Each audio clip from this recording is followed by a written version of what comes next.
Hello and welcome to eLearning Today TV. Today is Friday, December 10th, 2010, and we are coming to you live from the Learning Today office in sunny South Florida. I'm Lauren Grossberg. And I'm Lena Gonzalez. And we are here to bring you the latest in e-learning and education and technology straight from our blog. If you're not following us at Twitter, I am at LG Educator. And I'm Learning Chick. And be sure to check out our website for more free teacher and educator resources. All right. Well, today we have a new segment for you. We're trying to spice up things with Ed and Tech. So this section, we're going to try to talk about educational technology and the different things that are available out there. And so one of the first things that I wanted to highlight this week for our Ed and Tech section is our guest blogger Laura Ketchum from Aventura City of Excellence talked about the use of a Skype for classrooms this week in our blog, in our Mangomont blog. So we'll have the notes to that, but what I found that was really great about the article that Laura wrote for us was that she highlighted 5 websites that have tips and kind of advice for teachers on how to implement Skype in classrooms and how you would use them and why you would use them. So I wanted to kind of talk about those 5 sites that she talked about. The first one is by Teaching Degree, and they have 50 awesome ways to incorporate Skype in the classroom. I read them, really cool, and it's excellent kind of like beginners ideas of how to use the Skype. Then there's Teach Hub, and they have how to use Skype in the classroom is the name of their blog post, and they talk about exactly how to do that. There's also a YouTube video that she highlighted, and it's kind of like a tutorial, and it tells you how to use Skype if you've never used it. And then she's also highlighted Skype for Dummies in Google Books, and you can actually read a chapter in there just specifically for that. And the last one is a newsletter that actually kind of focuses on using Skype with your special education students and how it can kind of take them to a different level of learning and so forth. So great article, and I wanted to highlight it on this news section that we have this week, and we'll have the link to the blog post in our notes. Okay. All right, our video this week, it's kind of like a funny parody video, and it's called Please Stop Using Social Media, Mom. And it's from this company called Your Tango, and it's kind of about pretty much social media addiction. And it's, even though it's funny and it's kind of like making fun of it, like I, for example, can't be apart from my BlackBerry, so I can see where this video is kind of coming from. But it's really funny. It pretty much follows this mother, and it shows her in the beginning. She like meets these 2 ladies in the bathroom, and they ask her to try it out, kind of like trying out drugs, and she gives into it. And so then she starts using social media, and she starts using Twitter and all of this stuff, and she pretty much becomes addicted to it, just like a drug. And they show the family, they can't get in touch with her unless they, text her or something like that. And they show like how she really gets separated from her life. At the end, when she starts like getting help, she laughs, and then she realizes that she's laughing out loud and she's not typing it like on a computer or something like that.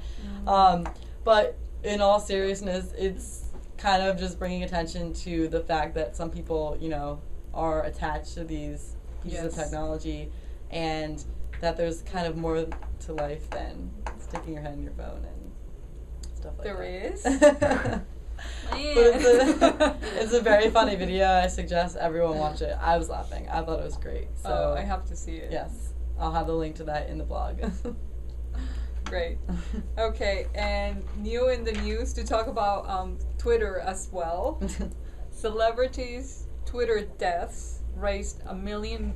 So pretty much what it was is a bunch of celebrities got together to bring awareness to an organization by Alicia Keys, a singer and songwriter.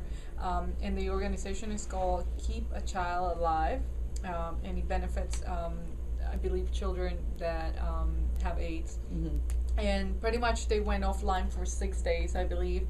And the idea was that they weren't going to Twitter, or Facebook or anything at all, that we're just gonna try to like be offline for 6 days and ask their fans to donate in money and help raise awareness and so forth. And so finally, after 6 days, which was December 1st, the last day that they went for, they raised $1 million, and Wow. a lot of them were pretty eager to get back to Twitter. Yeah. So yes, it is a drug even for those celebrities and Exactly. famous. And some of them included Lady Gaga, Justin Timberlake, Usher, and Alicia Keys. My understanding is that Usher didn't last all 6 I days. did read that. Yeah, He went back early. so he cheated a little bit, but oh well, they raised the money, so that's what was important. Great. Okay. And our e-freebies this week, I have some apps for the iPod and iPad. Since we just got some in the office, we've been kind of testing them out. And I thought I would highlight 4 ones. They're just random, fun ones that kids would enjoy.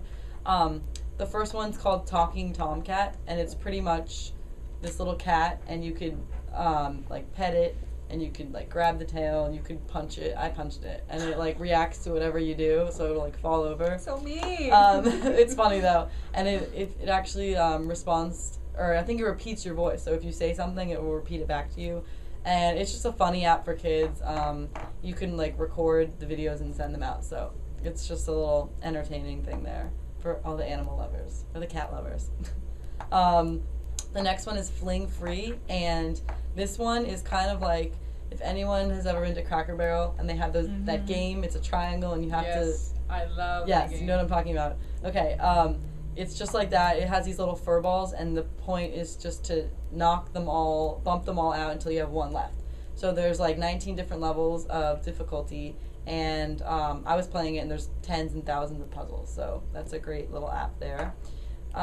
Pocket Frogs is the next one. It's pretty much, it has like 10,000 different frogs, and you can collect them, and you can trade them with other people, and you could like breed them to make different types of frogs. It's kind of a crazy app.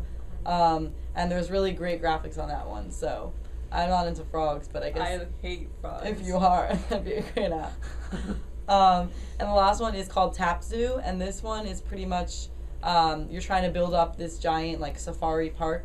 So you get to it's kind of like uses business skills, I guess. You try to buy and trade different animals, and you start building stores and restaurants to try to attract visitors. So that's another great app. They're all highlighted in the blog, so we'll have links to all of those. Right. So what do you know? Oh, well, guess what? What? The Library of Congress is archiving all tweets that go on Twitter.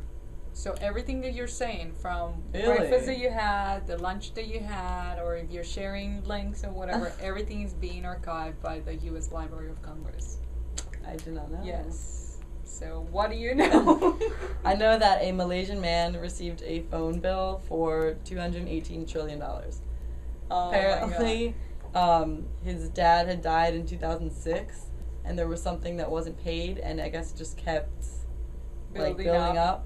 And he got a notice recently that said he has to pay it in 10 days. But I don't know how that's. He said he's going to take it to court, something there. Okay. So I'm sure. I thought you were going to tell me it was texting. No, Or no, Facebook no, or no, something a like phone that. bill. Okay. Still bad, but Yes. you know. Well, that's our show for this week. So if you liked it, please head over to iTunes and give us 5 stars, and we'll see you next week. Bye-bye.